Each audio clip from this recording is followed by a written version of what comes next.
Hi and welcome to another video on Neo FPV. This is video 2 in a mini series looking at the brand new TBS EventTracker. This video has been a bit longer coming than we had hoped for, but it's for very good reason, because I wanted to get fully to grips with its use and I really wanted to get some real world testing done out on the racetrack, and we only have a chance to do that once a week. There's also been some videos from Trappy himself, and that's already answered many of the questions that have been asked to date. I've had questions via Facebook, on my YouTube channel, in the comments, in person and via email, so hopefully I'll be able to answer any more of those questions that weren't answered by Trappy or in these videos, so just leave a comment below. As you may know, we have been working very closely with TBS to help perfect this product, work through and iron out some of the niggles that we've found, and we will have a chance to look at these in more detail later in this video. This video is in particular going to be looking at the software, its configuration, its use, how you set it up, but in a later video I promise you we will get some video footage of us running a race, so you'll be able to see it in practice from a race director's perspective. So let's get to it, let's jump in. Okay, so as per video 1, we've plugged together the event tracker and it is ready to go. We've opened up the admin page using the URL as seen here, and you need to pay attention to this part here, which ensures you are at the admin page. Once you're there, you're presented with the login box, and clicking this will allow us to type in the password and the username, which is tracker and simple tracker.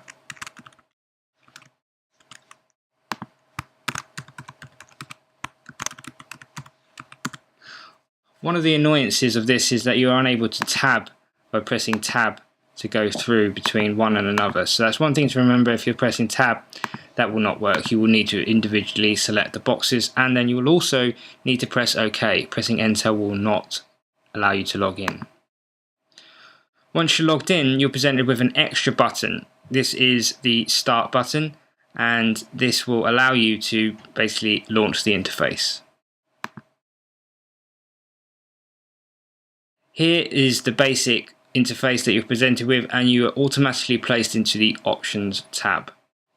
This tab is where a lot of the interaction is with the setup of the game, and a game is essentially a race, not an individual race, but a race in its entirety. Okay, so what I'd like to do is just walk through the process that I go through each week. We meet for a small race, there's normally around between 6 and 8 people. Tomorrow we've actually got 9 for the first time. It's a small private race, and I just want to walk through the process that I go through, as I said, to set this race up, so you can see throughout this whole mini series end to end what you need to do to set up a race.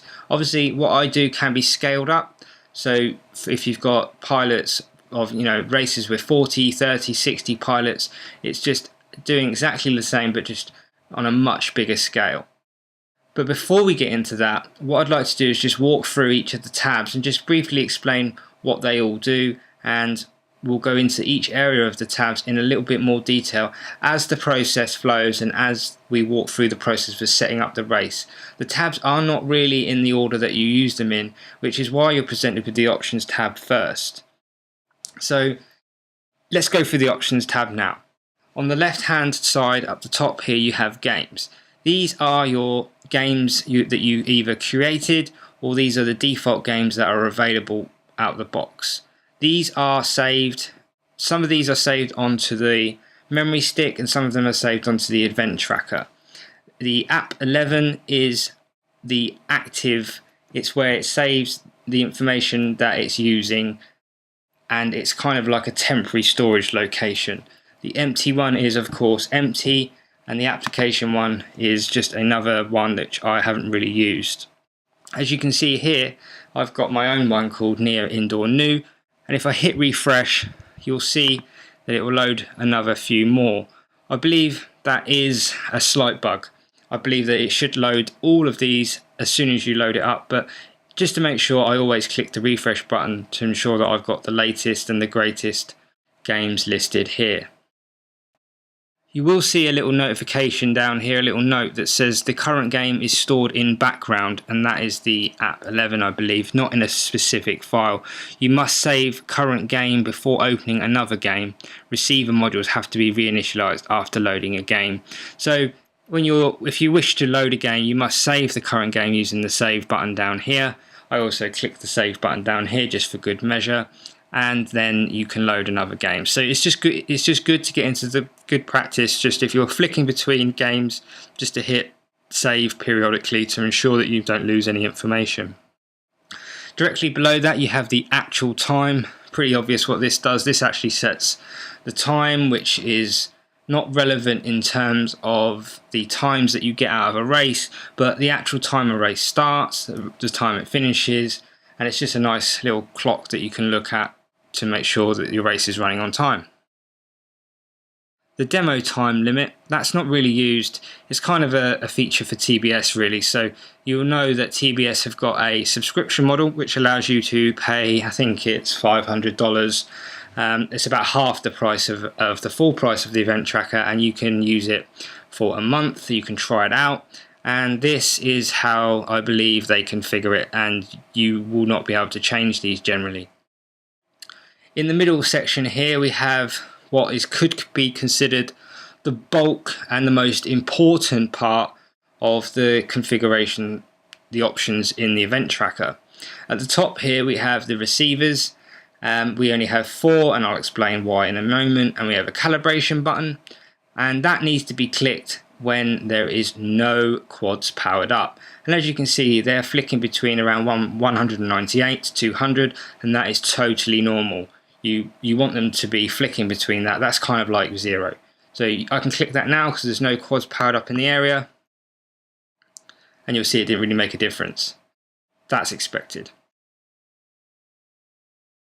Directly below that we have the SRS RSSI settings. These are a little bit more complicated, so I'm not going to go into them just now, but essentially this is how you set up the range of the event tracker and how sensitive it is to RF signals. On the right hand side we have some basic settings. You have reset tournament, which will basically reset all the times and the lists. It does not delete the player information. So that's important. So basically, if you just want to scrap all your times, but you want to keep the current pilot's information, then you can click Reset Tournament as if you go back to the first round in the first race, first round, whatever. That's how you do that. Reset Player will get rid of all the players that are in the system that are under the Pilots tab, which we'll go through in a second. Import player file, again, that's pretty obvious. It basically imports a CSV file from the USB stick that's in the front of the event tracker.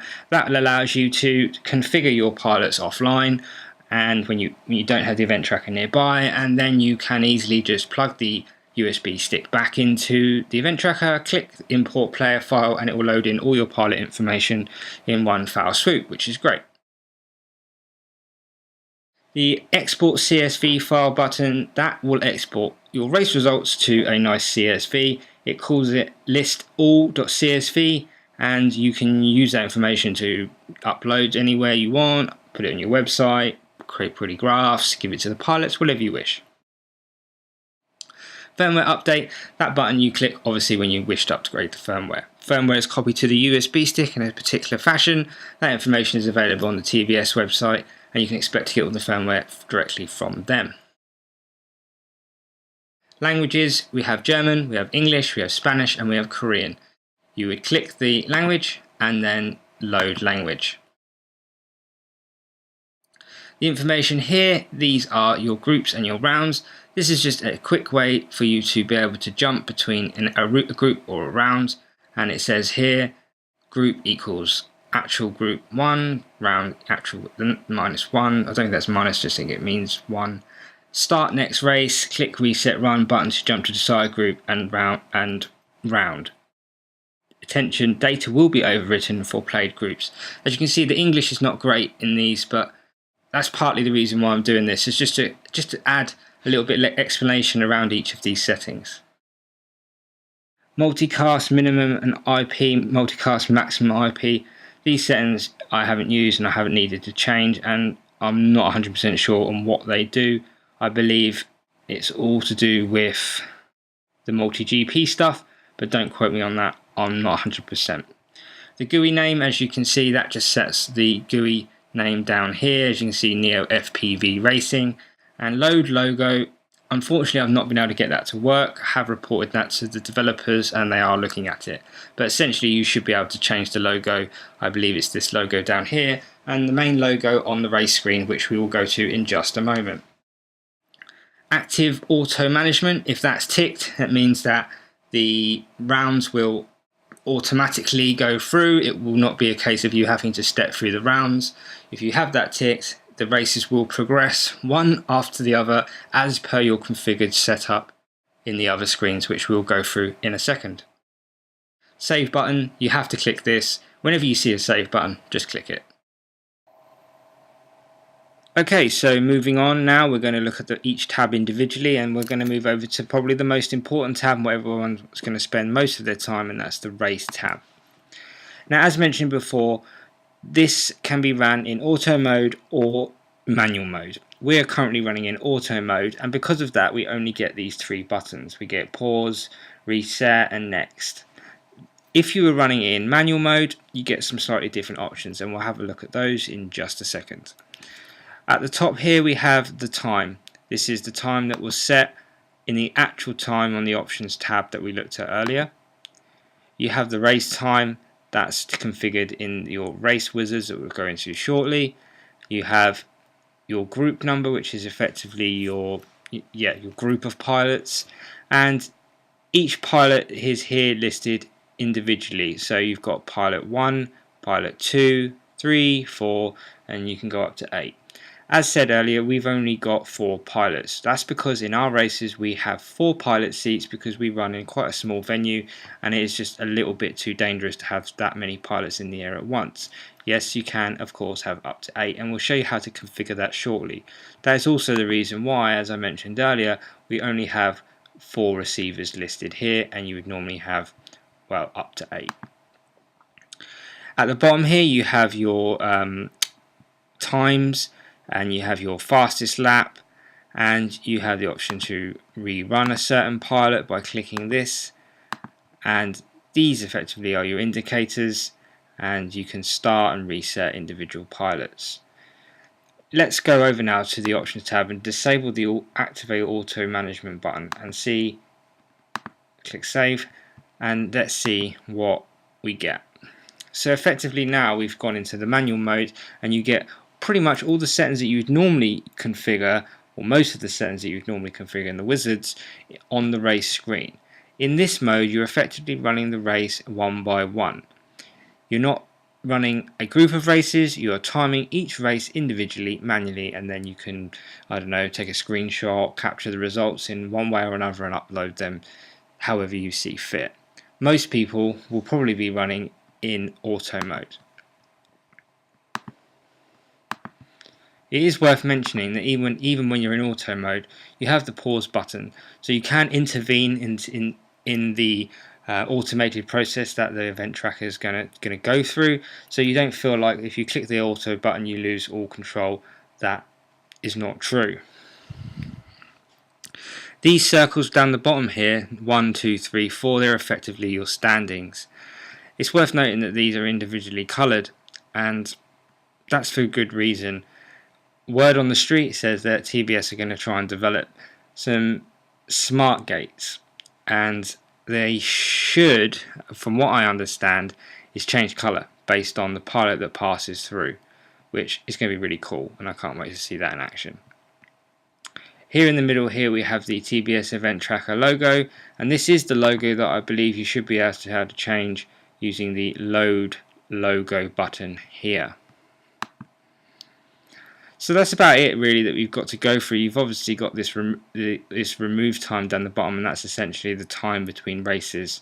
This has been set for some reason at an obscene amount, 30 minutes. Normally you'd have that around 3 minutes. So we can look, and that's configurable, and we'll look to change that in the next one of the next tabs. Okay, so let's move on to the receiver tab now. So here you can see you've got all 8 modules. They're all labelled 1 to 8 and they're in columns. Down the bottom here in this white box you've got the active channel. That's quite important because that's what you can tell which the receivers in the event tracker are currently listening on.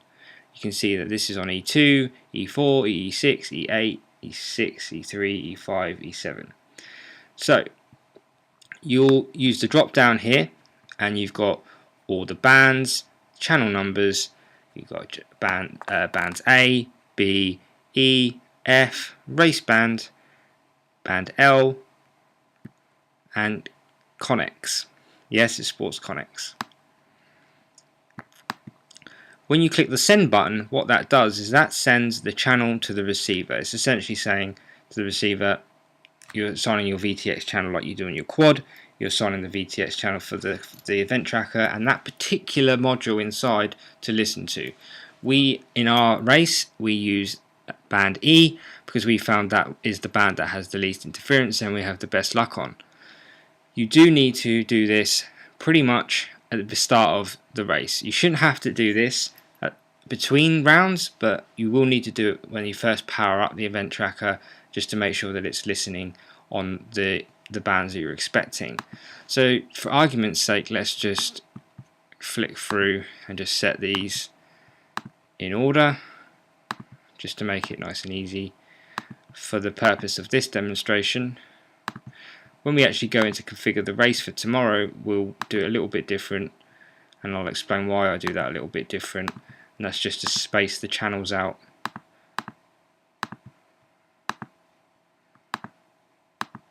Okay, so although I've set the drop down, you'll notice they haven't changed down the bottom. Well, they have changed down the bottom, but I don't believe they're set. So we need to send, send, send. You get the picture.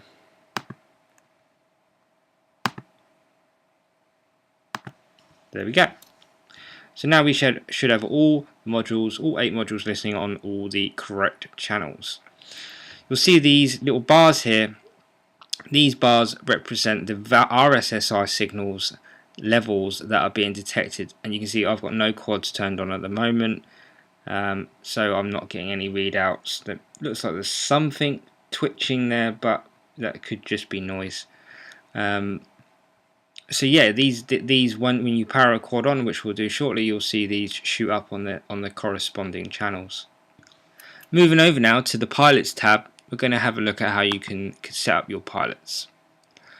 So as you can see, this is pretty much been set up as it was last week.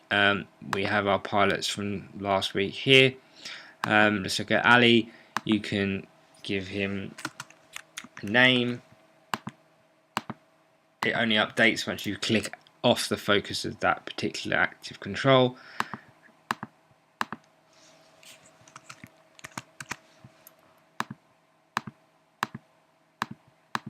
And as you can see, these have changed. And these are the fields you've got. You've got name, first name, last name, a number, a class. So if they were a pro in the pro class, you can give them a team. You give their vehicle an ID, internal ID, and the number of heats they've done. Up here, you've got this drop down here, which is basically how you select the round you're interested in. So we look at round 1, round 2, round 3, round 4, and you can see the times have changed. You can add plus and minus to increase,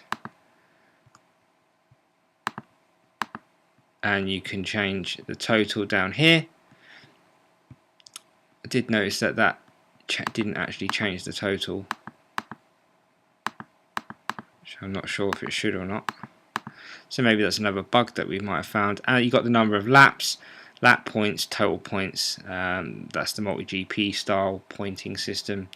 You can select the heat and you can say you want to rerun the heat. And that's really all you've got on the pilots page. This is really used for the times. You can put your pilots in this way, but it could be quite time consuming if you've got a lot of pilots. Okay, so now we're going to move over to the groups tab. This is essentially the running order.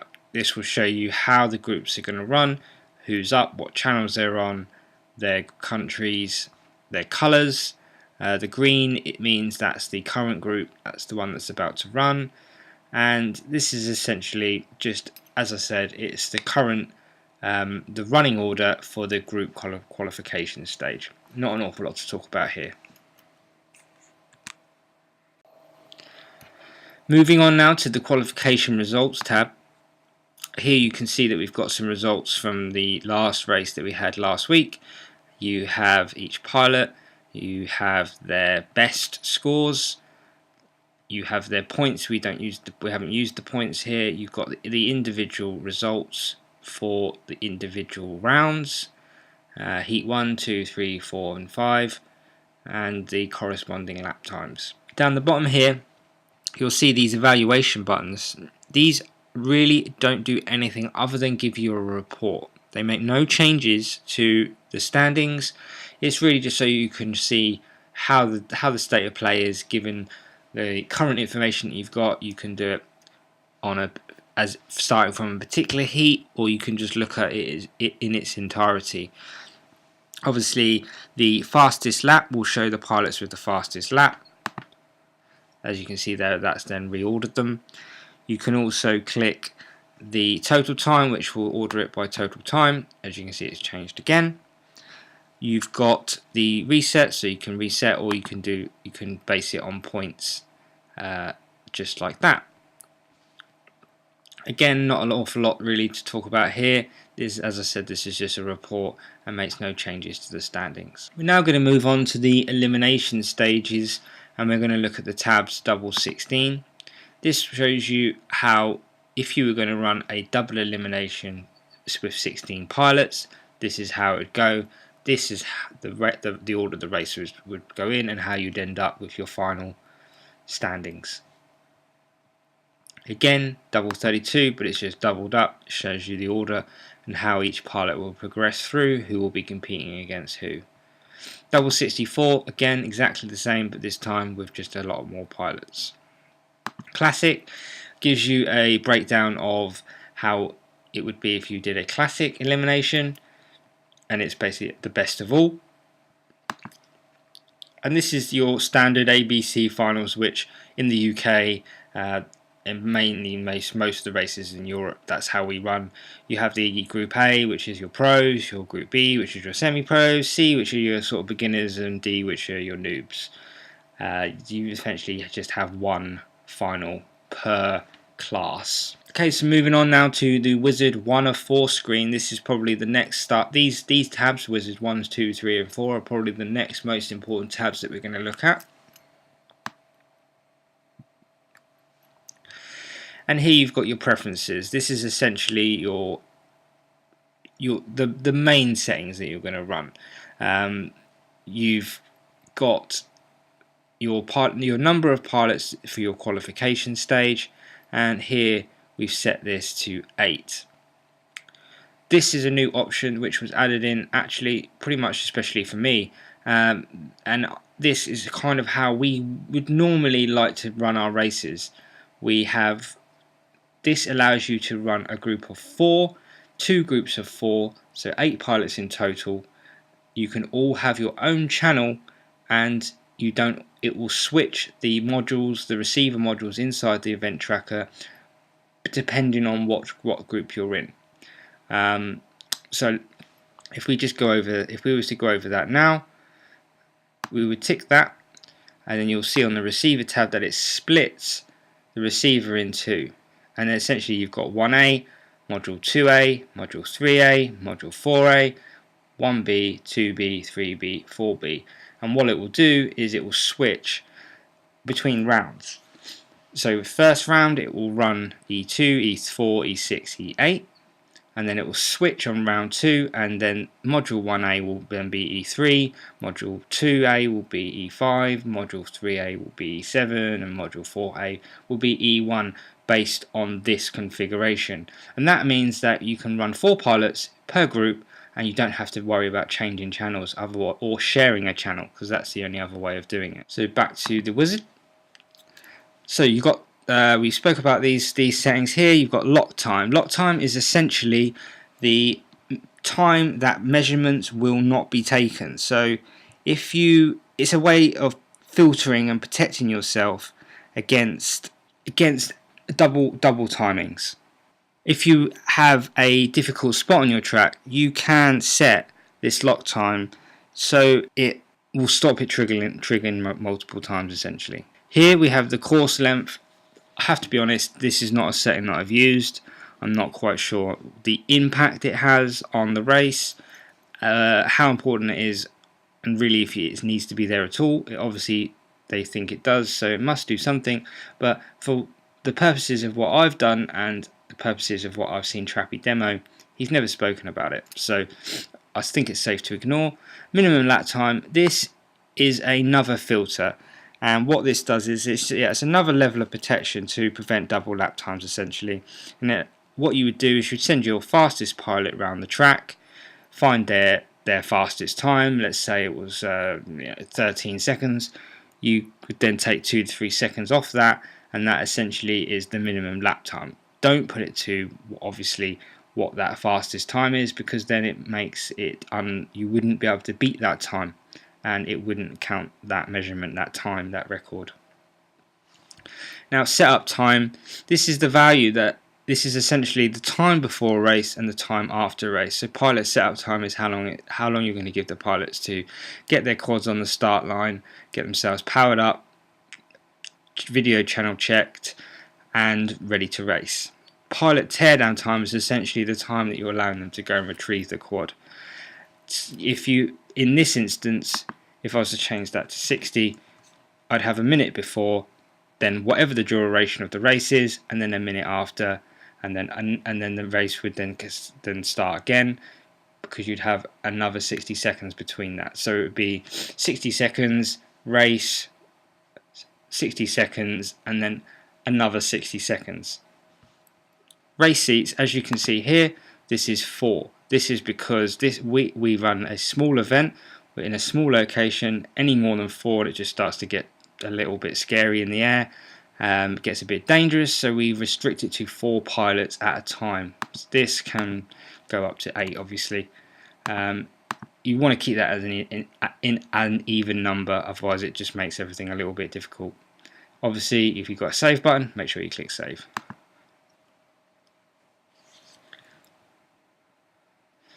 Moving on to Wizard 2, this is the qualification stage. So you've got Wizard 1, which is essentially your sort of main preferences. This obviously is your number of pilots for qualification, and this can be up to as many as you want really. I think it's 200 pilots. That's your amount of players for qualification, and then you go on to Wizard 2, which is your settings for qualification. Here you've got your start timekeeping options. From start essentially means that all pilots start together when the countdown or the bang or whatever you want to call it is sounded. So 3, 2, 1, bang, everyone goes. That's when the timer starts. From gate is essentially like a staggered start. It's not really a staggered start. It means that each pilot can start when they're ready, and you can use this option to say that it will count down and it will tell each pilot when to go, and you can have a delay there. Here we have the race modes. These can be a little bit confusing, but for anyone that's run a race before, eventually they should be okay. Timed race is essentially the multi-GP format. So you would have 2 minutes maybe, and then each lap is counted. Lap mode is everyone must do a lap or a set number of laps. Fastest lap rounds is the fastest number of laps that will get counted towards your qualification score. So the fastest number of laps, if you had 5, it'd be your fastest 5 laps will be counted towards your qualification score. Your fastest lap time is essentially the same, but it's based on a timed race. So if it was a 120-second race, it would take your fastest lap from that, and that would be your essentially your qualification time. Heats and runs, this is basically how many qualification rounds you're going to run. I have this quite high because we essentially don't run elimination stages or finals at our race. We just do race after race after race after race, so that's why we have that set to 25. You can have some practice runs if you feel like it. Okay, so we have final modes now. So obviously the best of all is one elimination round, and then a certain number of pilots will progress into the final. And then A, B, C, D is what we're used to in Europe, where you have one final for each class, if you like. So you've got your A, your B, your C, your D, and then there's a final for each. And essentially you will go through the eliminations, and then the ones that make it into the elimination stages, they then go to the elimination stages, and then you essentially will have 4 finals and 4 winners. Points based on time. Again, this is just your multi-GP option. You tick that. You have a way of setting, turning on that, and you have the maximum. I think that is max points max, but unfortunately they've not translated that. Moving on to the elimination stages then, so this essentially is how many pilots will go through to the elimination stages. So if you set that to 16, you would go through the qualifications, and then there would be 16 pilots left in the qualification stage, in the elimination stage, sorry, and then you can choose which style of elimination you wish to use. Again, as those match up to the tabs we went through earlier, you've got the classic, the double elimination, and double elimination means you need to fail twice to go out. Start timekeeping, again these are the same. You've got your 3, 2, 1 bangs, everyone goes together, or everyone can start at their own, and their times start from when they pass through the gate. Race modes again are very similar to the qualification, and you can mix the groups if you want to make it a little bit more interesting to mix up these elimination stages. Moving on to Wizard 4, this is the finals, and you'll find that these settings are driven based on your final settings. So if we were to do A, B, C, D, save that. And you can see here now you've got the option of how many pilots would go through to the final, and your different ways of running that final. If you want to do the bang start, staggered start, and how you want to run the race. You can also choose to place between 7 and 16ths. Moving on now to the multi-GP tab, and unfortunately I'm not going to be able to show you much because I don't have my event tracker on the internet, but essentially you should be able to click login using no username, no API key, no password, and it should list you the races that are in the development sandbox environment on multi-GP. As of now, this is still in testing, and I haven't been able to have a chance to test it, and it's not probably something that I'm going to use too extensively.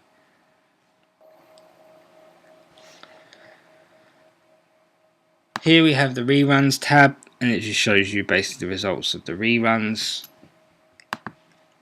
You also have the qualification results and a little bit of help information. So that's us. We've ran through all the main screens now. You'll see that the majority of the configuration is done through Wizards 1, 2, 3 and 4. These tabs here, as we said, are basically just reports. This is the current standings, pilots, receivers, options and race, and you'll probably spend most of your time flicking between race, options, receiver and the Wizards.